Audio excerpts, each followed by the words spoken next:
Hello, and welcome back to Happy Synthesizers. This is part 2 of a series listing out my favorite song for every single Vocaloid character. I outlined my criteria in the first part, so if you haven't listened to that one yet, go check it out. But as a brief recap, I'm listing solo original songs. There might be another voice bank singing some harmonies or getting a brief feature, but to qualify for the character slot, the Vocaloid that I'm talking about has to clearly be the lead singer, and not just one participant in a duet or ensemble piece. I've got a mix of songs that I already knew and loved, and songs that I had to go looking for to fill each character slot, and I'm excited to share them all with you today. Let's get started.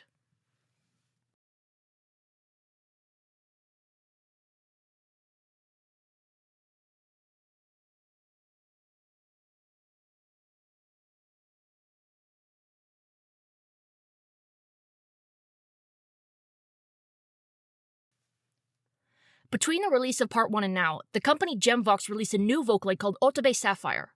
Because she's so new, she's only got one song so far, which is her demo song Lapis Lazuli Concerto by Usuke. No idea if I pronounced that one right. It's pretty good, though it's only a minute and a half long, like an anime opening. It's definitely pulling its weight as a demo song though, since it's got me intrigued to see what other people will do with this voice bank. Welcome to the Vocaloid family, Sapphire.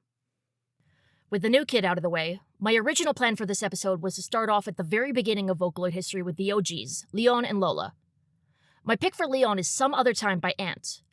By their own description, Ant was always more involved with Utao than they ever were with Vocaloid, which to me just makes their skill with Vocaloid 1 that much more impressive. Some Other Time is just a really nice, chill pop song, and I think another artist might have instinctively passed Leon over in favor of a more human-sounding voice bank, but Ant tunes him well enough that he sounds like the only logical pick. The chill vibes are only heightened by the video. Ant took the footage himself at a park, then color graded everything in murky, nostalgic green tones that make it feel like a muggy summer day.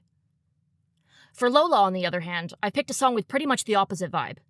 The Thorn Princess by Purple is a melancholy waltz-timed piece inspired by Sleeping Beauty. The arrangement is full of layers and layers of orchestral synths, and though there are several different voice banks making up the chorus, they're mixed in a way that makes it tricky to identify anyone besides Lola herself. I also really love the video for this one. The artwork looks like it was done traditionally in ink and then edited digitally. And there's even some very simple silhouetted cutout style animation, reminiscent of The Adventures of Prince Ahmed, the earliest surviving feature-length animated film. However, most of Purple's other videos on their channel are fan vids based on Revolutionary Girl Utena, and you can also see the influence of that series on their retelling of Sleeping Beauty.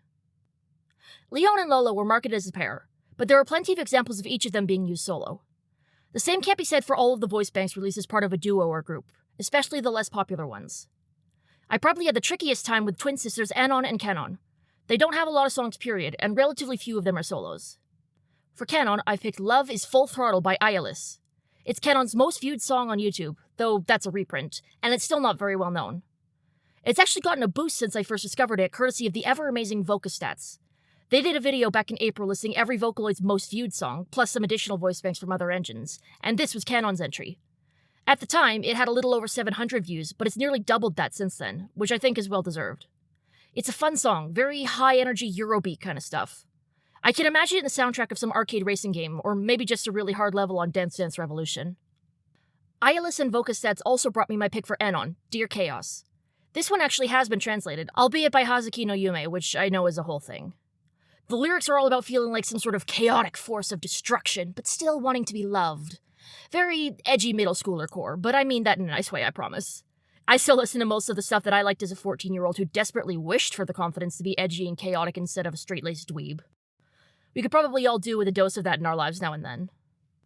Anon and Canon weren't the only dynamic duos I had trouble finding solos for.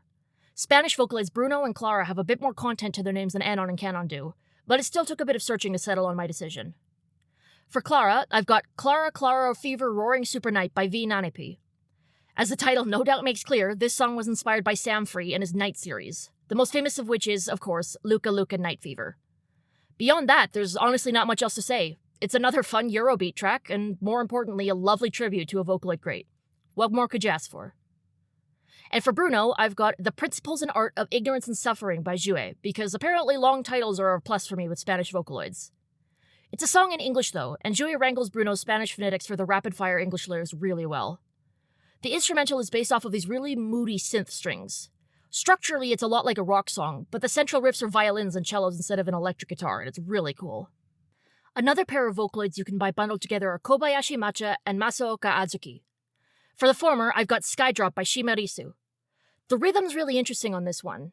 It's written in 3/4 time, but something about the way that the drum beat contrasts with where Matcha's voice gets the most emphasis makes it feel like it wants to be in 4/4. This kind of tension can make a song feel really chaotic. Ghosts and Pals has used it to great effect. But with Skydrop, the effect is more elegant. I'm also a big fan of the piano sound here.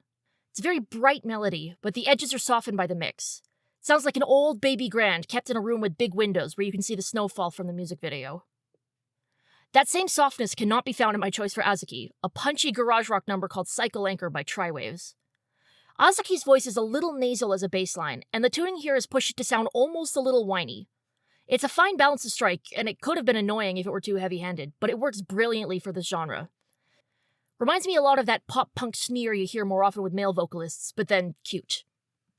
And one more rarely separated set that I'll talk about today are Will, Yu, and Kyo of the Zola project.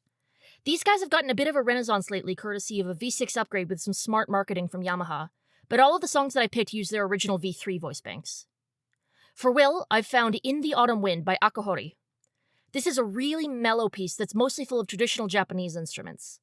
I think the chorus pizzicato strings you hear rounding things out in a few places might be sampled from modern Western-style orchestral strings, but I'm not 100% sure. Overall, the song wouldn't feel out of place in the soundtrack of a Japanese period piece. Will's voice is well matched for the song as well. I think his voice is the gentlest out of the Zola boys, but this song doesn't try to push him to be more powerful than he needs to be. At the same time, it does take advantage of the full stretch of his vocal range in terms of pitch. For you, I've selected Letter by Hinayuki.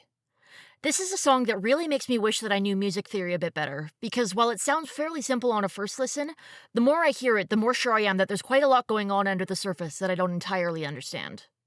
What I can tell you is that Hinayuki is doing something with the key changes that is fascinating to listen to. And even though it's much more of a modern pop rock sort of sound than Will's song in terms of instrument choices, something about the melody writing and used tuning also evokes that traditional Japanese sound for me. I mean, I could be totally barking up the wrong tree, so I'd be curious what any of you thought, but there's a sort of enka-ish warble to Yu's voice sometimes that makes me think of some of the other traditional fusion songs that I've heard. And then there's Kyo. Unlike the other two, I already had a song in mind for Kyo going in, and that's because he's made several appearances in the discography of one of my all-time favorite Vocaloid producers, Fairy. Occam's Razor is Kyo's most viewed song on YouTube, and it's part of Fairy's Parties Are for Losers series, a story about troubled teens living in a setting inspired by the 1979 Soviet sci-fi film Stalker, which was itself loosely based off of the novel Roadside Picnic. All three of these feature as their main plot device an anomalous zone, an area in which the laws of physics and nature have been permanently warped by some sort of extraterrestrial or extra-dimensional force. Their distortions manifest in the form of supernaturally active objects and, crucially, genetic mutations. Occam's Razor is one of the songs that assumes the viewpoint of the titular loser, Yura Beletsky, a 17-year-old screw-up with a talent for sensing anomalies related to the zone. I won't get too into the plot details, since Occam's Razor takes place a good halfway through the story as it currently exists, but essentially, it follows Yura as he doubles down on a deeply self-destructive series of choices. It's a bit of an odd song rhythm-wise, starting off with a swing on the verses that kicks into a straight beat at the pre-chorus. Combined with the accompanying boost in volume, it gives the illusion of the tempo increasing, even though it's actually still the same speed. The vocals are a little odd too, in a good way. I'm usually super picky about when lyrics put emphasis on the wrong syllable, but every odd inflection that you get in this song only lends to the sense of Yura's instability. This boy is spiraling in this song, and we can feel it with every weird jolt of the melody. Parties Are for Losers also includes my favorite Fukase song, Comfort Zone. It's sung from the point of view of the character Dimitri, or Dima, a telekinetic mutant. Fairy layered both Fukase's English and Japanese voice banks to sing this English track, which lends his performance a unique character without impeding the clarity of the lyrics too much. That's always a good thing, but particularly so here, since I think that Comfort Zone's lyrics are some of Fairy's best. Again, I'm not going to get too into the weeds, but Comfort Zone details Dima's backstory growing up in a research facility for kids mutated by the effects of the zone. His telekinesis is very clearly a better deal than most of the frankly painful-looking mutations that the other kids have to deal with, and Dima starts out very sure of his place at the top of the pecking order. However, his perspective changes pretty drastically by the end of the song for reasons. Parties Are for Losers as a whole excels at reusing phrases and motifs in new contexts to explore different perspectives, but there's a lot of this kind of semi-repetition within Comfort Zone especially, and it works brilliantly with the harsh sounds of the instrumental to bring the listener into Dima's headspace as his world gets turned upside down.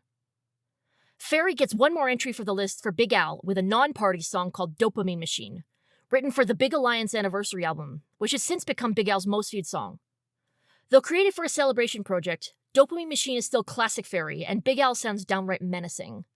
Like, the lyrics could have undermined the overall tone of the song, since by Fairy's own admission they were more of a rhyming exercise than anything else, and Big Al keeps going on about lemons and stuff. But the nonsense only adds to the unsettling atmosphere. It sounds like Big Al is a malfunctioning robot demon, and you're losing the boss fight against him. Another song that sounds like a boss fight is my pick for the V6 voice bank Fuyero, Sweet Joker by Zensen. It's a really bass-heavy EDM kind of track, much more intense than I usually like, but I've got a lot of respect for the work that went into it. Fuyero's version of Sweet Joker was a double release along with a version featuring a VTuber named Propolis Sachiko for an event called Vocaduo 2024. Propolis Sachiko has a gorgeous alto voice, and Fuyero's version likewise takes advantage of the strength of her lower range, so it's an excellent match. And speaking of VTubers, the V6 era brought us the Vocaloid Beta Studio, an additional suite of vocals free for those who've purchased Vocaloid 6. 4 of the beta voice banks who have made the jump to a full commercial release are based off of the voices of some fairly well-known VTubers. There's Kusakabe Tsumugi, who is based off of the VTuber Kusakabe Tsukushi and marketed as Tsukushi's digital cousin. Though she qualifies for my list because she's gotten that full V6 release, my favorite song with her came out before that with her beta bank, and that is Kawaii by Oster Project. As the name would suggest, it's a pretty cute song, and also classically Oster. It's upbeat and jazzy, and besides Tsumugi's vocals, the most interesting element to me is definitely the saxophone. It weaves in and out of the mix throughout the whole song, but about 2 minutes in it takes center stage with a short but snazzy little solo. Another of the V6 VTuberloids is And Uge, whose name I'm not really sure how to pronounce. The official romanization of her name is just that, Anduge, but the original Japanese characters look like they should be pronounced Ando Yuge, so I'm not sure. Regardless of how I should say her name, the name of her best song is Retroid by Junkie. It's a spooky electro swing number that wouldn't be out of place on a Caravan Palace album, and it served as one of her beta demos. Also, with the caveat that it's completely the wrong vibe, I would love to see this covered in Project Seikai by Night Court at 2500, since Uge's whispery vocals remind me quite a lot of Yoisaki Kanade. And speaking of characters named Kanade, there's Kanade Canon, based off of VTuber of the same name. My pick for her is Error Message by H-Nality, who shockingly only has 18 subscribers on YouTube as of recording, including me. Error Message is another one that feels very boss fight coded, with a lot of layers of sampled guitar and saxophone, and, true to the channel name, some interesting dissonant tones. Also, as a side note, H-Nality's description on YouTube calls the channel a, quote, hobby account for pepper lovers with a bell pepper emoji, and frankly I just think that's adorable. H-Nality also wrote my pick for the last of the VTuberloids I'll be talking about, Vocaloid no Chichan, based off of Chichan the Jiangshi. Small Differences has a lot of interesting stuff going on, but the vocals are what I've been turning over in my head the most. The tuning has a lot of vibrato and cool Enka-ish flourishes, which is awesome enough on its own, but the mixing is also quite strange. It fuzzes out in noise clips in a lot of different spots, like this was somebody mixing their first cover with the vocals way too loud. But the mix overall is balanced enough with all the other elements that I don't think this is an inexperienced thing. It seems to be a deliberate choice to have the vocals overdriven and distorted like that, which is honestly fascinating. Combined with a densely arranged instrumental, the overall impression is that Chichan is fighting to be heard, and I'm into it. Both Chichan the Vocaloid and the original VTuber have a gimmick based of the Jiangshi, the Chinese hopping vampire whose characteristic movements come from rigor mortis leaving it too stiff to walk properly. She's the most recent Vocaloid to have a sort of cute monster motif, but not the first.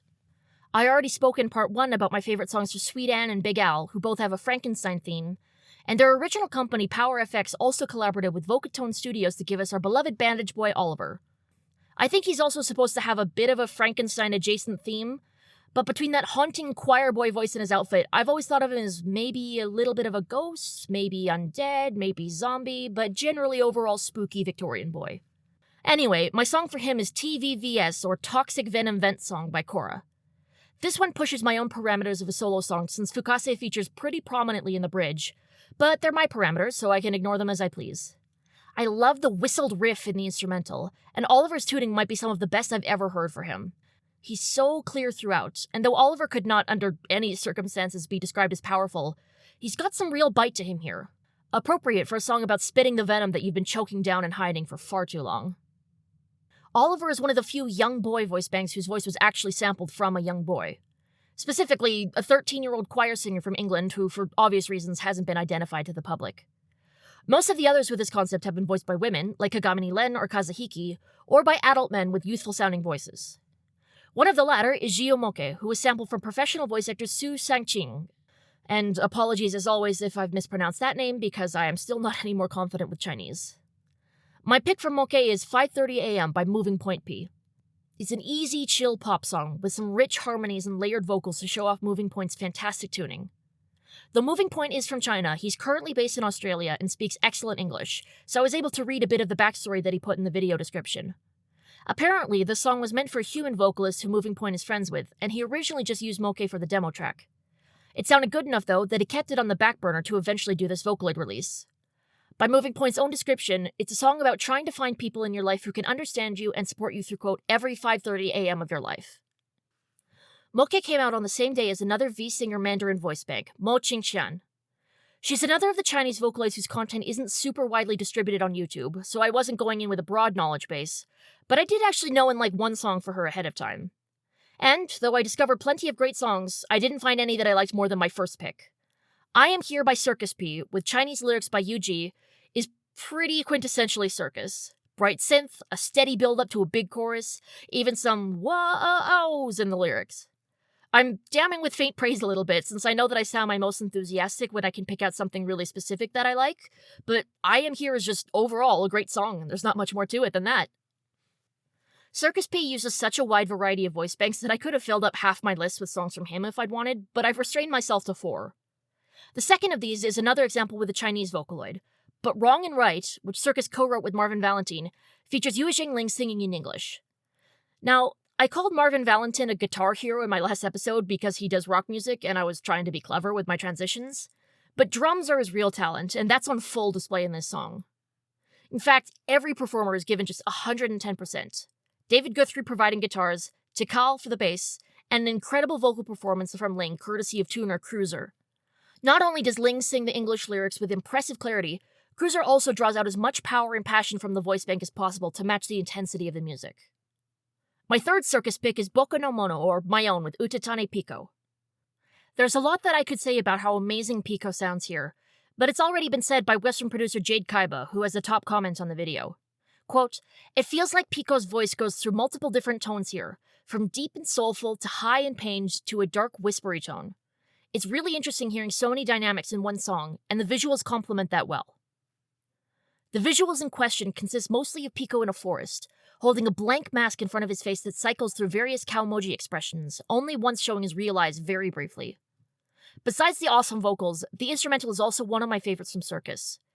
There's a really hollow, pinging sort of xylophone synth that plays the simple descending eighth note riff in the choruses. It contrasts with the quarter note kick drum driven synth hits underneath, and together they lend the song this very intense sense of driving momentum, a determined forward slog because the only way out is through. And the last of my Circus songs is Right as Rain with Pota. I see this song as a sequel of sorts to Better Off Worse, which was a strong contender for my V-Flower pick. Both songs seem to have come from Circus grappling with the relationship between his art and his mental health struggles, though Right as Rain definitely has a much more positive outlook overall. Circus is also as ridiculously good at tuning as ever. In the verses, Pota sounds just as exhausted as you'd expect from somebody who's clawed their way out of a really bad place, but not to the point that he'd sound flat. Then, in the chorus, he's bursting with energy at the top of his range. This song also has one of my favorite videos out of this whole list, even including fairy stuff. I adore the cameos of the other characters from both Circus' songs and others, and the contrast between the sort of 1942-esque arcade fighter plane imagery and the more detailed and expressive animation of Pota falling to the ground is just so cool. Now, I know the whole gimmick of Pota is that they made a Vocaloid out of Porter Robinson, but with the way that they pitched up Robinson's voice, Pota also oddly reminds me a lot of the V5 default voice bank Chris, just better. Well, debatably better. I'll be the first to admit that Chris just isn't my favorite voice. Searching for his entry for this episode was the first time I'd ever, deliberately sought out music with him, but some people figured out how to use him really well. Among them is Nishin, who wrote my pick, Errorist. The rhythm on this one is really interesting. The vocal melody is kind of meandering and halting, but the drum beat is resolutely steady throughout. This mismatch is great for the tumultuous lyrics, in which Chris laments a betrayal and wonders where he can go when he can't even figure out how things went wrong or how to define friend or foe in the first place. He sounds gentle, even fragile at first, but as the song goes on, Nishin pulls out all the stops with the tuning, drawing every ounce of power from Chris's voice and pairing it with heavy growl effects. It wouldn't have sounded good with a less skilled tuner, but with Nishin, it sounds incredible. Chris was, of course, one of 4 default voice banks that came with Vocaloid 5, 2 English, 2 Japanese. Chris's feminine counterpart is Amy, and my favorite Amy song is The Light We Cannot See by Hageyui. I love pizzicato strings, and this song opens with a lovely pizzicato riff under Amy's vocals, plus some twinkly little glockenspiel notes, almost a little bit Toa-ish. The arrangement then swells up from there, shifting to more elaborate bowed synth strings but never losing that glittery feeling of the first few bars. Listening to the song gives the same effect as looking at one of those deep space photographs of a nebula. And my favorite songs for the Japanese defaults, Ken and Kaori, are both by Kasamura Tota, who is another producer who uses such a wide variety of voice banks that she could have been half my list on her own. For Ken, I've got Thread of Glass. This is a happy sad song if I've ever heard one, with a peppy mid-tempo swing beat and some deeply melancholy lyrics about how easily you can get hurt in pursuit of connection with others. Ken is tuned with a very prominent and fast vibrato, which lends to the impression that he feels unsteady, wavering and warbling and worried about whether he'll ever find a love that can last. Kasamura Tota later released another version of the song with V-Flower and Lotianyi, but I think that the song works way better as a solo than a duet, so Ken's definitely had more impact for me. And for Kaori, my pick is The 22-Year-Old's Rebellion. This song is the third in a series, following The 15-Year-Old's Argument and The 18-Year-Old's Responsibility. They're all fairly similar, piano ballads with soulful vocals, so I can't quite put my finger on why this is the one that I like best. I just do. But I think if I had to isolate one particular element that really appeals to me, it might be how even though the song is just piano and vocals, it still manages to ramp up in intensity as it goes. The beginning is very mellow, but by the last chorus, Tota is absolutely slamming on the piano keys, just wrenching emotion out of every note. I don't listen to a lot of piano ballads, but this song is a prime example of why Tota's piano ballads are among them. V5 was kind of a weird time for vocal synth. The other engines that have now become pretty ubiquitous, like Synthesizer V, weren't really much of a thing yet, but responses to the Vocaloid 5 update were pretty tepid. Accordingly, there were only a handful of new Vocaloids for V5. Not many updated voices either, but that's a by-the-by. Besides the default 4, there were only 3 voice banks that debuted on V5. First, in July of 2018, there was Haruno Sora. These days, I know her better for work that uses her Synthesizer V bank, but for Vocaloid specifically, I've picked 17's Dream by Kirinaru Omocha. In a word, this song is eclectic. The composition is very Eurobeat, which is becoming a bit of an odd theme in this episode. I don't listen to that much Eurobeat. But there's also a slap bass on top of that a commenter, not unreasonably, compares to the one in the Seinfeld theme. As well, there's a sort of chimey, echoey synth that gives the song the overall impression of, I guess a magical girl anime theme from the 90s or early aughts. All that's missing is a cute mascot friend for Sora in the video. And circling back to paired characters, the other V5 newcomers were twins Meika Mikoto and Meika Hime. Mikoto gets Shite by Yuri Cannon. This song takes full advantage of the boyish power to Mikoto's voice, and the words she's singing are just as cool. Per the translation notes on the lyrics wiki, Shite is the term for the protagonist figure in traditional Nogaku theater, which includes the dramatic no and the comedic kyogen. The singer laments that she does not seem to be the protagonist in her life, the beloved main character. She performs and cries out for someone to pay attention, but she is still not loved enough. This is also another song that's doing something interesting with the composition that I'm not quite educated enough to really break down. There's some subtle change in the energy of the song when it hits each chorus. It feels like a key change, but I found sheet music and that only happens in the final chorus, not all of them. It's just a vibe shift. Nothing jarring, but simply a sense of something ramping up, the desperation in the song becoming more acute. A very different flavor of desperation permeates my favorite song for Hime, Paradise by Queen PB, whose name, admittedly, I'm not 100% sure I'm pronouncing correctly because the way it's written makes me wonder if PB should be pronounced lead, like on the periodic table. Appropriately, the song makes Hime's gentle, babyish voice hit with all the weight of a lead pipe to the head. She sounds haunted, scared and sorrowful and full of remorse, not for what she's done, but who she is at her core. There's also an almost swashbuckling sense of danger to the song, lent by the choice of instruments and a melody full of triplets like an old Irish jig. It truly feels like Hime is singing with the voice of someone beset by some ancient pirate curse, and I love it. Hime's voice sounds childish, but she and Mikoto were both sampled from one adult singer. There is, however, a very popular voice bank sampled from an actual female child, and that is Kaiyuki. I'm making a real basic bitch choice here, but my favorite Kaiyuki song by far is Lag Train by Ina Bakumori. Nothing else was even in consideration, because I love that song and have loved it from my very first listen.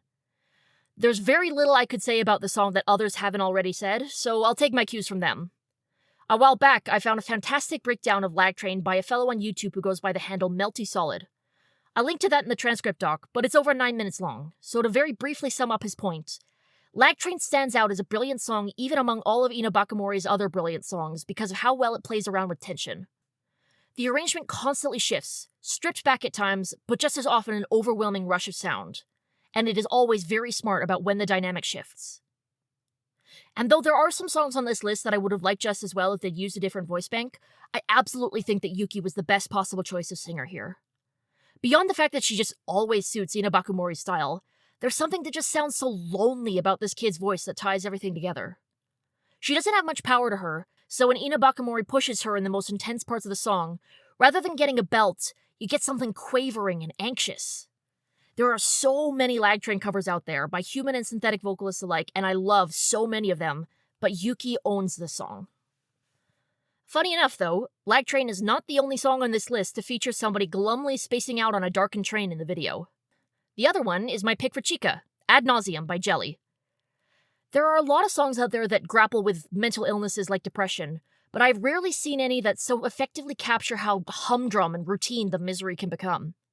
Fear of the unknown and avoidance of one's problems can turn sadness into something terribly normal.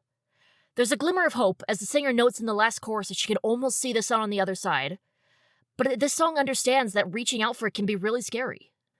Aside from being painfully relatable, fantastically tuned, and generally catchy as hell, this is also the only song on the list whose creator I've actually spoken to, at least over text. I commissioned Jelly for some video art a while back, and they were exceptionally helpful and polite through the whole process. I don't really know what's going on with them these days since they've largely stepped back from both Vocaloid and social media more generally, but I wish them the best. Great song, great person. Chica was released by Internet Co. Limited for their final new voice bank for Vocaloid 3. Their first V3 debut was Cull, a collaborative project done with TV program Vocalo Revolution. Cull is another voice bank who, for whatever reason, has had most of her success only on Nico Video and not as much with official YouTube uploads. That said, I found a great rock song called Dirty Ruby by Takanome. The guitar solo alone would have made this song a solid contender for lots of voice banks, let alone one as underappreciated as Cull, and the rest of the song is just as exciting to listen to. Rock on, Cull. Now, a song that's not exciting to listen to, but absolutely lovely, is my pick for fellow Internet Co. V3 singer Kokone. Returning once more to Kasamura Tota, we've got I Won't Let You Fight Alone Anymore. This song originally featured Gumi, and though their voices are ultimately very similar, Kokone's version is the better one to me. I'm not sure if it's the tuning or the mixing or some odd combination of both, but Kokone just sounds way clearer, which is incredibly important when a song is as simple as this one, just the voice and piano. The vocal melody also nicely showcases Kokone's falsettos. Her voice bank switches from chest voice to head voice automatically at D4, but you'd never know listening to Tota's smooth tune transitions that there was a hard cutoff like that. Besides Kokone's vocals, I also particularly love the piano sound here. There's a little more reverb than you hear in a lot of Tota's work, and it suits the rather grand themes of the song. Chica, Cull, and Kokone are all kind of the hidden gems in Internet Co.'s lineup, but they've also released some much bigger names. I spoke last episode about some of them, namely Gachapoid, Lily, and their superstar Gumi, but none of them would have really gotten a chance for success if it hadn't been for their first voice bank, Gakupoid, also known as Kamui Gakupo. My favorite Gakupo song is Entwined Hands by Otetsu.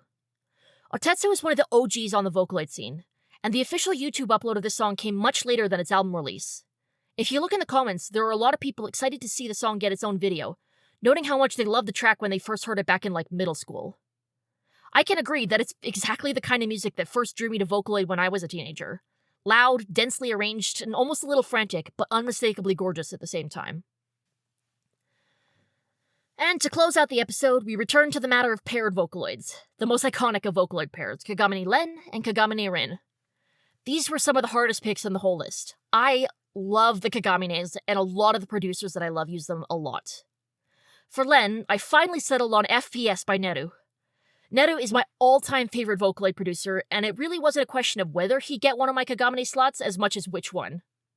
His composition is always ridiculously impressive, his tuning incredible, and his lyrics a perfect mix of strong emotion and biting social commentary. All of this is true for FPS and then some. Just the chorus's key change from A flat to D flat would make the song a contender. That's an insane thing to do and bonkers cool. But the song is just more than the sum of its parts. As much as I love each individual component of the song, it's just the overall emotional impression that wins it for me. I could watch the music video and feel as wrung out by the end of it as if I'd sat for a screening of a 2-hour World War II film. Neru is a mad genius and he knew exactly what he was doing here. He also nearly got my pick for Rin as well. Since I've made up my own rules, I don't mind bending them to give an honorable mention to Terror. But my actual favorite Rin song is probably my favorite Vocaloid song, period. Q by Sinamota. This song is a riptide. I spent a good part of this episode lamenting my lack of music theory knowledge, but I know enough to recognize that Sinamota did something special here. The key goes down in the chorus, from D to D flat, but the overall pitch jumps so much that it's more like he went up 11 keys, which is nuts. At the same time, the song is pretty simple in a lot of ways. The vocals have some cool effects on them in some places, but there's not a whole lot going on with the harmonies. And it's a really relentless, driving song because of the tempo and the guitar sound, but overall the arrangement isn't as busy as a lot of other Vocaloid songs of its era were. And even then, Sinamota knew it wasn't right to keep that up for the whole song. In the bridge, he strips it down to just Rin and a drum beat. The noise filters back in, and hits even louder than ever in the last chorus, but not before you've had time to feel just terribly lonely. In some ways, this song is a lot like the one that closed out part 1 of my list, Kemu's The Defeated Boy with Gumi. Both deal with themes of loss and regret and grief, but also how to move forward afterwards. I think that the most common reading of Q is that someone close to Sinamota died. And there is evidence to back that up, in the comments that he made before his own death, and in some translations of the song, since there's always that element as an English listener to a Japanese song. But without any awareness of that, I came to my own slightly different conclusion about the song's meaning a while ago, and I've never seen reason to leave it behind. I talked about it a bit before in one of the interview episodes, but to me, Q feels like a reluctant parting of the ways. A choice. Two people, be they friends or lovers or a secret third thing, have been together for a long time and come to know each other like they know themselves. To separate would be an avulsion of a fundamental part of who they are, but the singer comes to realize that for whatever reason, they need to do so. Maybe forever. It's a very difficult conclusion to come to, but a decision that the singer nonetheless finds the strength to make anyway, with hope that by embracing this truth and all of the feelings that come with it, it'll leave them stronger someday. It's a lot. It's even heavier knowing that Sinamota was gone, and he was really just a kid when he wrote this song. 17 years old, and he took a swing at something that lots of adults are never brave enough to face. I don't have anything more cheerful to add to cap off the episode, but I hope that you, like me, find something uplifting in Q. Grief, after all, only comes after there's been love. I know this episode was a long time coming. Since part 1, I've been hideously busy and sick besides, but I hope that it was worth the wait. If all goes well, I'll see you soon for the finale. Until then, enjoy the music, take care of yourself, and thank you so much for listening. Bye.